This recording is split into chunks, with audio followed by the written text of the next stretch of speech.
ओम ओम ओम। जिस वायु को हम अपने नाक द्वारा सांस या श्वास के रूप में भीतर फेफड़ों तक ले जाते हैं उसे प्राण कहते हैं। यह प्राण ही जीवों का जीवन है। इस वायु का मुख्य स्थान हृदय है।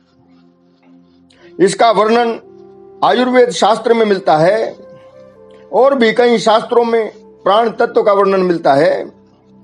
यूं तो प्राण तत्व एक है, परंतु प्राणी के शरीर में उसकी क्रियाशीलता के आधार पर कई भागों में विभक्त किया गया है। शरीर में एक ही प्राण शक्ति को विभिन्न उत्तरदायित्व निभाने के आधार पर अलग अलग नामों से जाना जाता है। इनके गुण धर्म में भी भिन्नता होती है। प्राण तत्व एक प्रकार की विद्युत शक्ति के समान है। शरीर में कुछ ऐसे भंवर हैं जिनमें जाने से प्राण तत्व की क्रिया एवं स्थिति उन भंवरों के अनुकूल हो जाती है। भंवर का मतलब होता है जैसे जल आवर्त होते हैं, भरमर जल में जैसे बनते हैं। बहते हुए पानी में जैसे जल आवृत या भंवरों के गड्ढे पड़ते हैं, वैसे ही सूक्ष्म शरीर में कुछ ऐसे भंवर हैं जिनके साथ प्राण का सम्मिश्रण होने से एक विशेष प्रक्रिया होती है। हमारे शरीर में 10 प्रकार की वायु होती है, जो 5 महाप्राण और 5 लघु प्राण कहे जाते हैं या कहलाती हैं। 5 महाप्राणों को ओजस और 5 लघु प्राणों को रेतस कहते हैं। दोनों ये वायु या कहिए प्राण एक दूसरे के सहायक और पूरक हैं। जिस प्रकार दोनों आंखें, दोनों नथुने, कान, हाथ और पैर एक दूसरे के सहायक और साथी हैं, इसी प्रकार महाप्राण और लघु प्राण भी आपस में संबद्ध और सहायक हैं। इनको एक ही वायु या प्राण के 2 भाग कहा जा सकता है। प्राण वायु के विषय में हम कहें तो इसका कार्य श्वास को गति देना है। इसका स्थान हृदय है और इसका देवता सूर्य है। इसकी गति 12 अंगुल बाहर तक है। इसका स्वभाव गर्म और स्वरूप लाल है। शास्त्र के मत से मुख, नासिका, हृदय, नाभि, कुंडलिनी के चारों ओर तथा पद अंगुष्ठ में सर्वदा प्राणवायु रहता है। प्राणवायु अन्न, पान आदि का परिपाक करता है। प्राणवायु सारे शरीर में प्राण का कार्य करती है और खून के साथ पूरे शरीर में इसका संचरण होता रहता है, जिससे शरीर जीवित रहता है। प्राण वायु के कुपित होने पर समस्त शरीर में विकृति पैदा हो जाती है, परंतु विभिन्न प्रकार के प्राणायामों द्वारा इसका निदान किया जा सकता है। प्राण वायु की शब्दोच्चार में प्रमुखता होती है और प्राण वायु से नाग वायु का संबंध है। नाग वायु का कार्य डकार लाना है। इसका स्थान गला है तथा इसका देवता शेष है। यह लघु प्राण है। इस प्रकार प्राणवायु और नागवायु, महाप्राण और लघु प्राण, इन दोनों का संबंध आपस में होता है। दूसरा अपान वायु, इसका स्थान गुदा है। इसका देवता गणपति है। इसकी गति बाहर से अंदर है। इसका स्वभाव ठंडा और स्वरूप शीतल है। अपान वायु मूलाधार में मलमूत्र निकालने का कार्य करता है। यह वायु शरीर में नाभि से लेकर गुदा तक और उससे आगे पैरों के निचले भाग तलवे तक समस्त निचले अंगों को सुव्यवस्थित और प्रभावित करती है। इसके विकृत या कुपित होने पर इसका शरीर के रस में होने के कारण आंतों, गुर्दे और मूत्र मार्ग तथा टांगों से संबंधित रोग होते हैं। अपान वायु के कुपित होने पर नोली क्रिया, अग्निसार क्रिया, अश्विनी क्रिया और मूलबंध विधि के द्वारा संबंधित रोगों से मुक्ति पाई जा सकती है। अपान पर अधिकार की पद्धति न जानते हुए भी जिन्हें हठपूर्वक ब्रह्मचर्य रखना पड़ता है वे प्राय कि निरोगों से ग्रसित रहते हैं।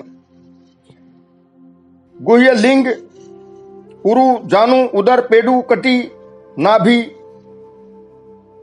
इन भागों में, इन शरीर के अंगों में अपान वायु रहता है। जिनमें अपान की समानता है वे अकारण ही आपस में घनिष्ठ मित्र बन जाते हैं। उन्हें एक दूसरे के साथ रहने में बड़ी शांति मिलती है। ऐसे मित्रों को ही प्राण सखा कहते हैं और उन्हें आपसी वियोग मर्मांत तक दुख देता है। अपान वायु के साथ कुर्म वायु का संबंध है। कुरम वायु भी इसको बोलते हैं। इसके द्वारा आंखों की पलकें खुलती और बंद होती हैं। कुर्म वायु के द्वारा शरीर में इसका स्थान आंख है और देवता ज्योति अथवा प्रकाश है। अब लेते हैं समान वायु। इसका कार्य शरीर में रस पहुंचाना है। इसका स्थान नाभि है और देवता संपत्ति है। नाभि में शरीर को यथास्थान रखने का काम करती है। शरीर में चंचलता, स्फूर्ति, उत्साह, छरेरापन एवं चमक समान वायु के कारण होती है। त्वचा की चिकनाई बढ़ती है। समान वायु के साथ कर्कल वायु का संबंध है। समान वायु मुख्य वायु होती है और कर्कल वायु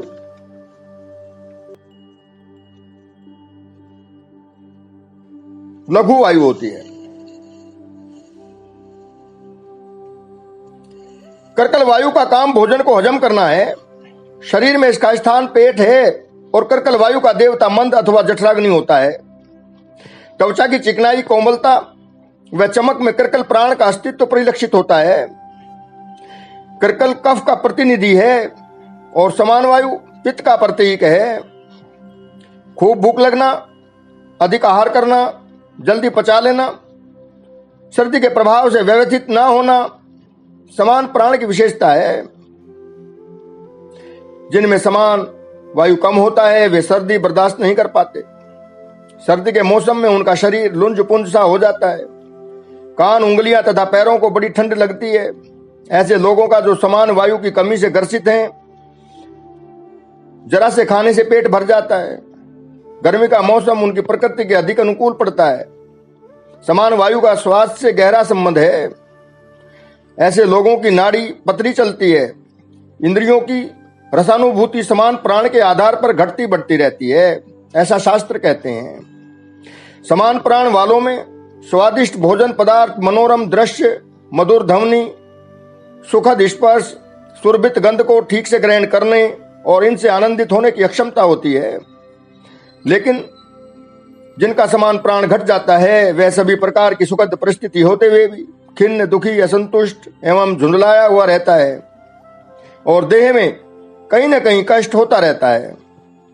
इस प्रकार से समान वायु की कमी होने पर व्यक्ति को मोतीझारा, सन्निपात जैसे तीव्र रोग तो नहीं होते, मगर खांसी, जुकाम, पेट में भारीपन, सिर दर्द, आंखों की कमजोरी, दांतों में ढीलापन, शरीर का टूटना व थकान जैसे मंद रोग घेरे रहते हैं। एक ठीक होता है तो दूसरा नया पैदा हो जाता है।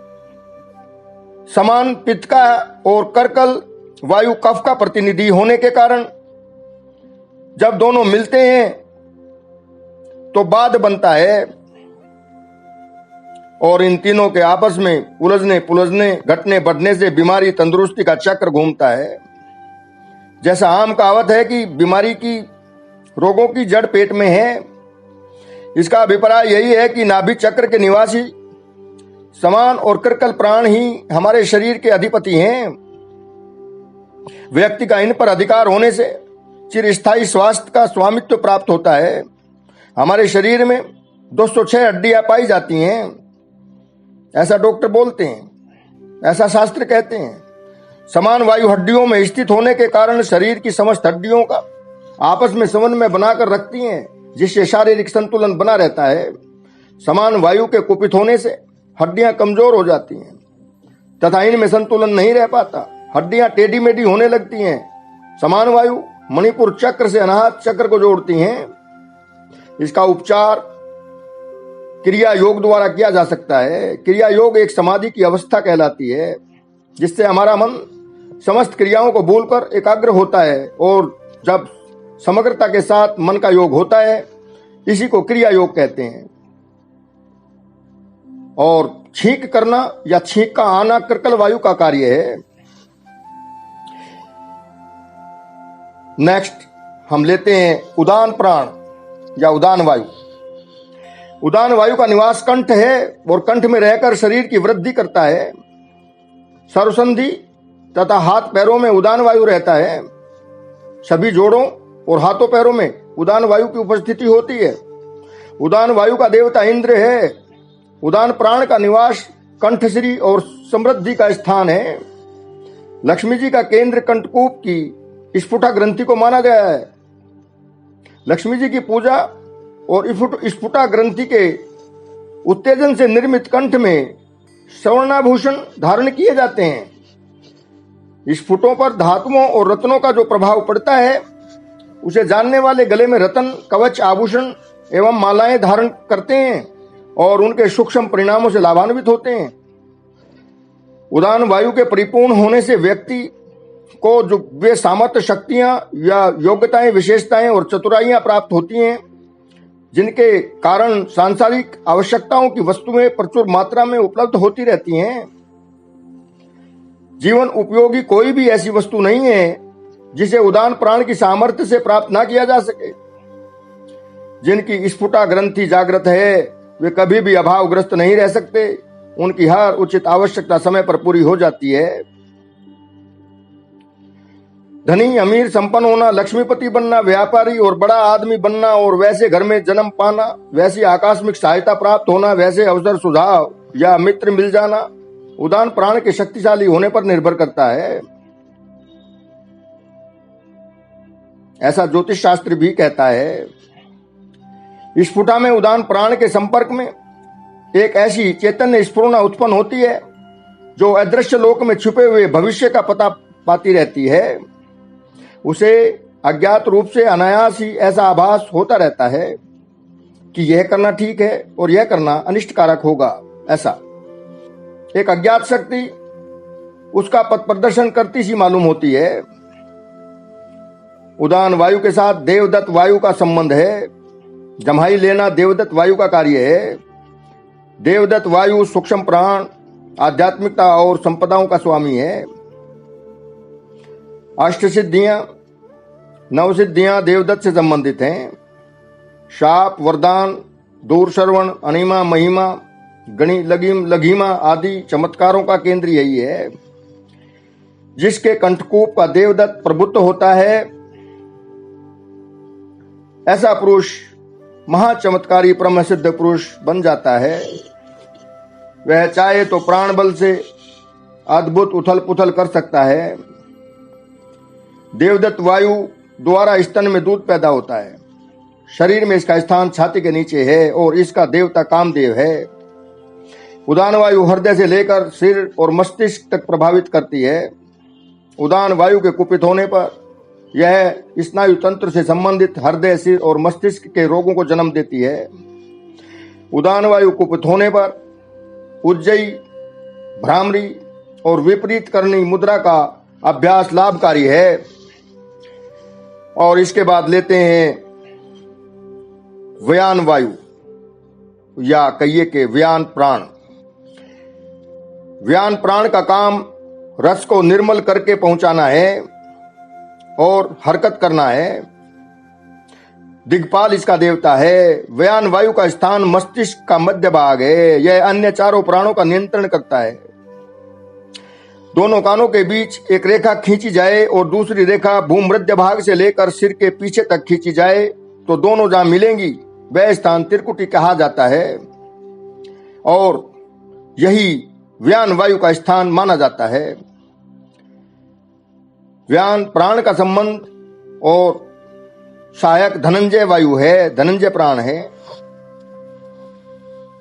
मध्य मस्तक में शतदल कमल में अवस्थित जिस अमृत कलश का योग शास्त्रों में वर्णन मिलता है वह व्यान वायु और धनंजय वायु का प्रसाद ही है। व्यान प्राण के प्रबुद्ध होने पर ऋतंभरा प्रज्ञा मिलती है। ऋतंभरा उस उच्च विचारधारा को कहते हैं जो जीव को आत्म कल्याण की ओर ले जाती है। सत्कर्म, शुभ संकल्प, सद्वृत्ति और देवी गुण कर्म स्वभावों का प्रकाश व्यान द्वारा ही होता है। आत्म साक्षात्कार, ईश्वर दर्शन, ब्रह्म प्राप्ति, दिव्य दृष्टि एवं समाधि का केंद्र व्यान प्राण है। जिसका व्यान प्राण जागृत हो जाता है उसके मानस में परमात्मा का प्रत्यक्ष विकास परिलक्षित होने लगता है। मस्तिष्क में अनेक शक्तियां हैं जिनके कारण मनुष्य अपनी सर्वोपरि प्रधानता सिद्ध करता है। संसार में ऐसे कितने ही महापुरुष हुए हैं जिनकी अद्भुत मानसिक योग्यता एवं प्रतिभा ने लोगों को हैरत में डाल दिया है। यह धनंजय प्राण के विकास का चमत्कार है। मस्तिष्क में अनेक शक्तियों का निवास है। निर्णय शक्ति, ग्रहण शक्ति, रचना शक्ति, व्यवस्था शक्ति, आमोद शक्ति, उपक्रांति शक्ति आदि अनेकों शक्तियां मस्तिष्क में भरी पड़ी हैं। सभी प्रकार की भली बुरी तुच्छ महान शक्तियों का भंडार मस्तिष्क है। इस आधार की सुव्यवस्था एवं अव्यवस्था का आधार धनंजय प्राण है। यदि इसमें कुछ गड़बड़ी हो तो मनुष्य में अनेक मानसिक विकृतियां उत्पन्न हो जाती हैं। ऐसे लोग मूर्ख, मंदबुद्धि, चिंतित, दुखी एवं उलझनों में उलझे रहते हैं। व्यक्ति के मस्तिष्क का पूर्ण विकास तभी संभव है जब उसका प्राण व्यान प्राण ठीक हो और उसका सहयोगी संबंधी धनंजय जागृत होकर काम करे। व्यान प्राण को व्यवस्थित करने के लिए कुंभक आदि प्राणायाम का अभ्यास उपयोगी है। व्यान वायु की कमी होने पर रक्त प्रवाह में कमी और नाड़ी संचरण में खराबी आ जाती है। प्राणों में शिथिलता आने पर जीवनी शक्ति घट जाती है और उसके अत्यंत न्यून होने जाने पर, अत्यंत कमी होने पर हृदय की धड़कन बंद हो जाती है। समाधि लगाने वाले महात्माओं का प्राण पर अधिकार होता है। ये दीर्घकाल तक निस्तब्ध रहने और जब चाहें तब शरीर में प्राण का स्पंदन बढ़ाकर हृदय का धड़कना आरंभ कर देते हैं और साधारण जीवन जीने लगते हैं। जब तक उनका प्राण खींचकर ब्रह्मांड में संचित किया रहता है तब तक हृदय की धड़कन बंद रहती है और शरीर मृत्युतुल्य हो जाता है। इसलिए उनको दीर्घकालीन सुख मिलता रहता है। प्राण पर अधिकार प्राप्त किए बिना लंबे समय तक स्थिर समाधि नहीं लग सकती। प्राण पर अधिकार करके दीर्घकाल तक जीवन स्थिर रखना, मृत्यु को इच्छानुवृत्ति बना लेना संभव है। एक मनुष्य दूसरे को प्राण दे सकता है, जैसे एक दूसरे को रक्त आदान प्रदान किया जा सकता है, ठीक वैसे ही एक का प्राण दूसरे के शरीर में प्रवेश कराकर उसे जीवन और मनोबल दिया जा सकता है। और जब मनुष्य प्रबुद्ध हो जाता है तो वह इन सभी प्राणों को, वायुओं को, सभी प्राण वायुओं को आत्म साक्षात्कार की खोज में लगाता है। 10 प्राणों को सुषुप्त दशा से उठाकर जागृत करने, उनमें उत्पन्न हुई कुप्रवृत्तियों का निवारण करने, प्राण शक्ति पर परिपूर्ण अधिकार एवं आत्मिक जीवन को सुसंपन्न बनाने के लिए प्राण विद्या का जानना आवश्यक है। जो इस विद्या को जानता है उसको प्राण संबंधी न्यूनता एवं विकृति के कारण उत्पन्न होने वाली कठिनाइयां दुख नहीं देती। प्राण विद्या को ही हठ योग भी कहते हैं। हठ योग के अंतर्गत प्राण परिपाक के लिए बंध, जैसे त्रिबंध होते हैं और मुद्राएं, मुद्रा और नंबर 3 प्राणायाम के साधन बताए गए हैं।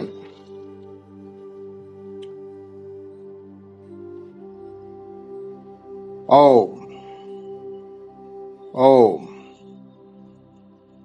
ओम। इसी के साथ मैं अपनी वाणी को विराम देता हूं और आप सभी महात्माओं के हृदय में स्थित परमेश्वर को मेरा नमस्कार।